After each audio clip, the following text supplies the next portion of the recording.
Taste the Daily. அண்மை செய்தி. உறுதியளிக்கப்பட்ட ஓய்வூதிய திட்டத்தில் தங்களை இணைக்காத திமுக அரசை கண்டித்து சென்னை சைதாப்பேட்டையில் பனகல் மாளிகை அருகே ஊராட்சி செயலாளர்கள் மாபெரும் காத்திருப்பு போராட்டத்தில் ஈடுபட்டு வருகின்றனர். இது பற்றிய விவரங்களை வழங்குவதற்காக நமது செய்தியாளர் கோபாலகிருஷ்ணன் இணைப்பில் இணைந்திருக்கிறார். அவரிடம் கேட்கலாம். வணக்கம் கோபால், கூடுதல் விவரங்கள். சையத் வணக்கம். தமிழக ஊராட்சி துறையின் கீழ் கிராம ஊராட்சி செயலாளர்கள் பணியாற்றி வருகின்றனர். இவர்கள் இந்த ஊராட்சி துறையில் மேற்கொள்ள வேண்டிய பணிகளை செய்து வரும் பணியாளர்களாக கடந்த 2018ஆம் ஆண்டு முதல் இவர்களுக்கு காலமுறை ஊதியத்தின் அடிப்படையில் பணி அமர்த்தப்பட்டு இவர்கள் பணியில் இருக்கிறார்கள். காலமுறை ஊதியம் என்றாலே அரசு அறிவிக்கும் அனைத்து திட்டங்களும் சரி, ஊதிய உயர்வுகளும் சரி இவர்களுக்கு பொருந்தும்.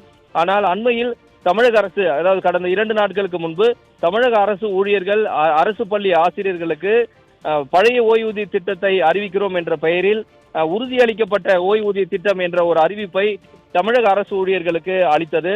அந்த உறுதியளிக்கப்பட்ட ஓய்வூதிய திட்டத்தில் தங்களை இணைக்கவில்லை என கூறிதான் தற்போது இந்த கிராம ஊராட்சி செயலாளர்கள் சென்னை சைதாப்பேட்டையில் உள்ள ஊராட்சி இயக்குநரகத்தை முற்றுகையிட்டு இந்த மாபெரும் காத்திருப்பு போராட்டத்தை அறிவித்திருந்தனர்.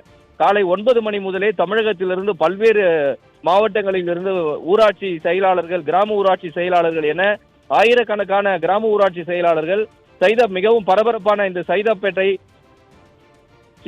சாலையில் இந்த பனகல் மாளிகையை முற்றுகையிட்டு ஆர்ப்பாட்டம் நடத்தினர். தமிழக அரசை கண்டித்து ஆர்ப்பாட்டத்தில் ஈடுபட்ட இந்த கிராம ஊராட்சி செயலாளர்கள் தமிழக அரசின் உறுதியளிக்கப்பட்ட ஓய்வூதிய திட்டத்தில் தங்களை இணைக்காத திமுக அரசுக்கு எதிராக அவர்கள் முழக்கங்களை எழுப்பினர். அது மட்டுமல்லாமல் கடந்த 2018ஆம் ஆண்டு முதல் தொடர்ந்து தாங்கள் இந்த காலமுறை ஊதியம் பெற்று வரக்கூடிய தங்களை எதற்காக இந்த உறுதியளிக்கப்பட்ட ஓய்வூதிய திட்டத்தில் தங்களை சேர்க்கவில்லை என கூறிதான் இந்த போராட்டத்தை அவர்கள் முன்னெடுத்தனர்.